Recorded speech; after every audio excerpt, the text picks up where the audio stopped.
speaker for today is a prominent public figure known for his dedication to public service. Ang tanging bisyo ay magserbisyo.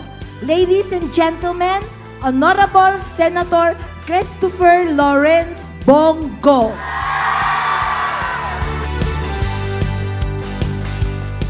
Mga kababayan ko, let us work together to ensure a more accountable, transparent, and effective government.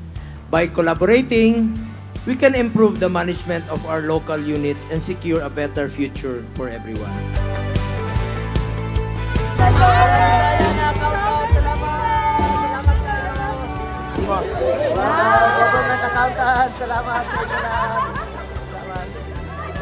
This gathering is a cornerstone event for all of us who are committed to the fiscal health of our nation, and I am delighted to be part of it.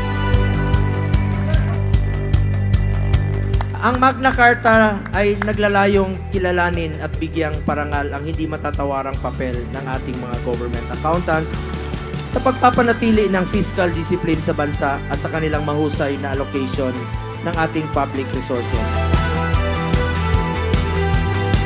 May be clear with you, nasa committee pa po ito ng Civil Service sa Senado, bill pa po ito at hindi pa po ito batas. Ngunit, ipaglalaban ko po ang ating mga accountants. I encourage each one of you to fully engage in discussions, share your insights, and explore new ideas that can further enhance our capabilities. Magkasama nating harapin ang mga hamon ng bukas na may bagong pag-asa at determinasyon para sa ating inang bayan. Mabuhay ang ating mga accountants, mabuhay ang Pilipinas, at tandaan niyo po, mahal na mahal ko kayong lahat. Maraming salamat.